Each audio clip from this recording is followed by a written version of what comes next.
Okay, what is up? We've got the best unranked fighters in every single UFC division slash weight class. Let's just jump straight into it. First off, of course, it's Edgar Chairez. He's the best unranked fighter at flyweight. No contest. Future flyweight champ, future flyweight GOAT. Who the fuck is DJ, bruh? Fuck out of here. No, I'm just playing. But he's actually like a pretty decent fighter, man. That shit was fighting against Tetsuro Taira. I almost lost my shit. But at flyweight, it's Cody Durden, bro. I feel like weird putting him here, but he's only lost to Muhammad Makayev and Jimmy Flick, bro. I can't believe I wrote that down as a sentence, man. But he's a good wrestler with decent striking. He beats most flyweights outside of the top 10 right now. He's only really here because Tatsuro Taira got fucking Edgared. But just, dude, the loss to Jimmy Flick, man? I would, if I ever lost to him, ever, in anything, in a fucking game of chess, I'm straight up shooting myself.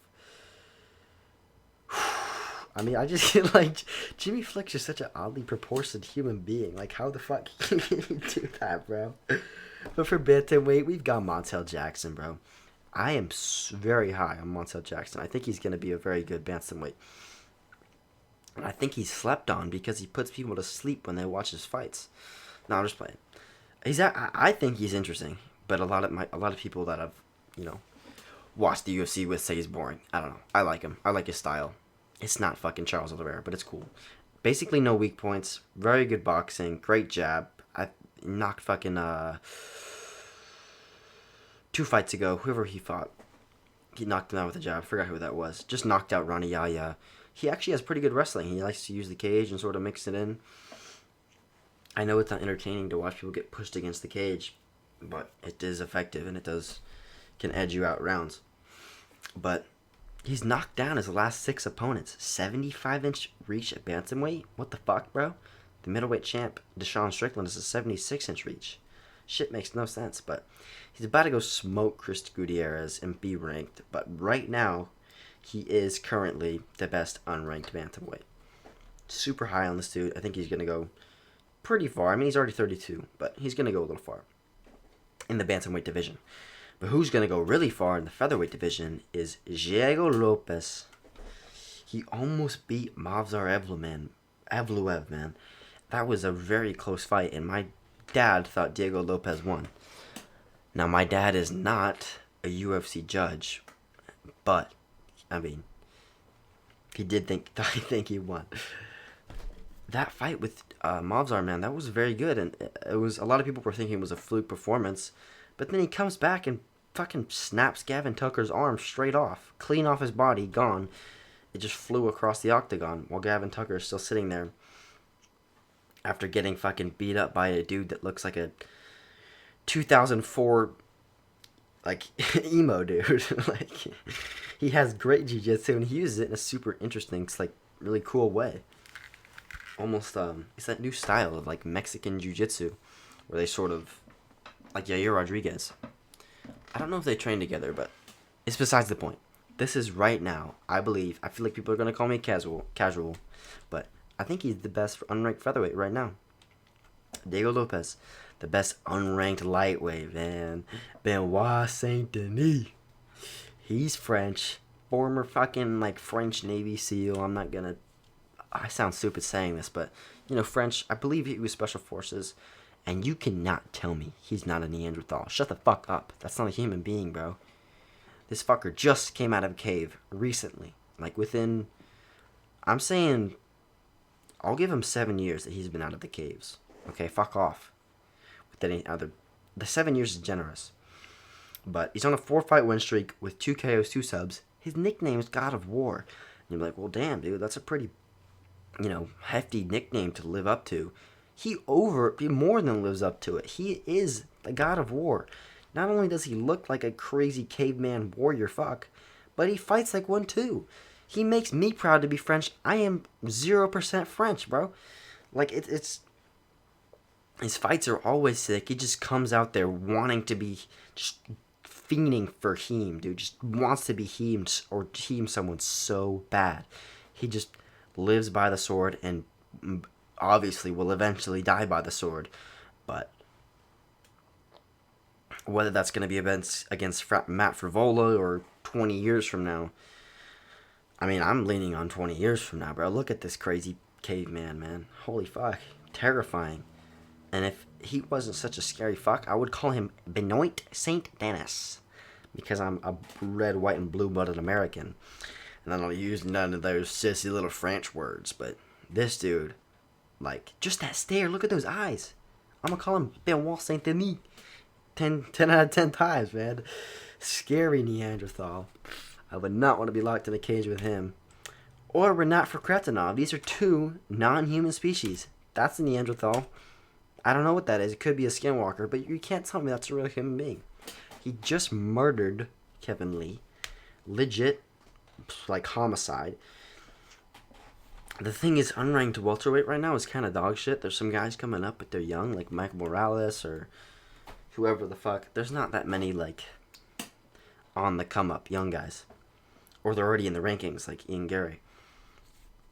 But, and JDM.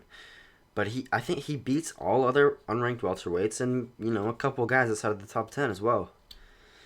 Like fucking Neil Magny, dude. Jesus Christ.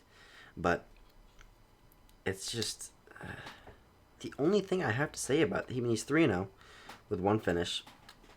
I'm not even gonna go over that, but I have nothing to say because those eyes are just throwing me off. He's in the uncanny valley. That is not a real person. If you think that's a real person, then you're also a fucking skinwalker. It's propaganda. Fuck off. But middleweight, man, this guy is human, but barely. Scary Russian kickboxer, bro. 4-fight knockout streak. He's like a, actual Russian from Moscow or wherever. Maybe Siberia, I don't remember. Or St. Petersburg or something. But like a Russian, not like a Dagestani. But now he lives in Dagestan. I think he's been there for like 2, 3, 4 years. Just, training that takedown defense, man. And he has one win by decision ever. So he's going to has nasty striking. And he's now been working on his grappling defense for the past like 3 or 4 years, I believe. Nasty body shots, nasty kicks everywhere, nasty pans, just nasty striker. You don't want to stand with this guy, and I think you're going to be forced to stand with this guy.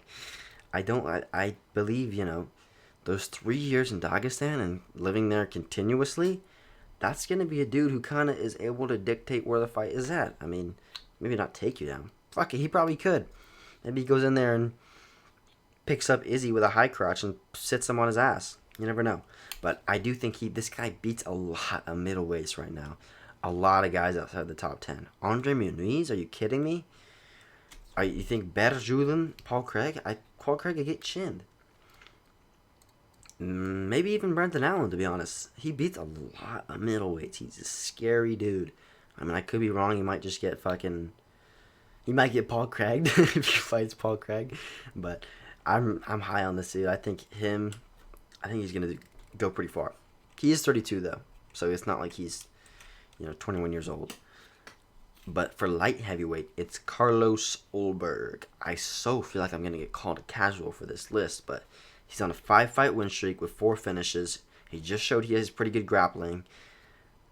Unranked light heavyweight, man, there's not a lot there. Like, I was thinking Alonzo Menifield's in the rankings. Jimmy Crute, bruh. That's basically his competition. He's a good striker, really good power, and trains at CKB, dude. CK Bizzle. So, I don't know what it is about CKB, but other fighters just seem to have really good cardio, and I don't know, they're just seeming better and better and better. They've got freaky cardio. Not that he does. He's worked on his gas tank. It's gotten better, but if you know what I mean, he trains at CKB. City kickboxing. What do they do there? I don't know, but they train really hard. They train really hard. You know what I'm talking about? Okay, for heavyweight, dude. Low-key embarrassed to put him on here. No, I'm not, though. It's fucking Walter Cortez Acosta, bro. Fuck you. This is my pick. My list. Suck my schwiener. But It's Waldo Cortez Acosta. He has pretty good power, good boxing. He's the king of the pig pen right now, bro. Let's get him against Parker Porter. I want to see it. Let's go. Just get him against all the big piggies. Only lost in the UFC is to... Actually, his only loss ever in Pro MMA is to Marcos Rogério de Lima do Brasil. But he's actually a pretty technical heavyweight. And the only really big hole in his game is that I don't know if anyone's ever taught him what a leg kick is. You know, he has thrown him in fights sometimes, but I'm pretty sure that's like a misclick. I think he's trying to go XY and then he accidentally clicks B. He can't be throwing those on purpose. But if he is taught, if someone sits him down, like, hey, dude, you know when they kick at your leg, like that's legal. They're allowed to do that. You should turn your shin out a little bit and try and check those. If someone sits him down, say, come over here, and tells him that, he can actually be pretty decent at heavyweight. 31. I'm not going to say it's young for a heavyweight, but it's not old. You know, a lot of heavyweights go to they're in their prime at like 35, 36. 37 is a stretch, but if you're going to be 31 coming into your prime at heavy or at any weight class, you want it to be heavyweight. But yeah, that's my list, man. Those are my best unranked fighters in every division. And of course, the best of them all, pound for pound, greatest fighter ever, Edgar Chairez.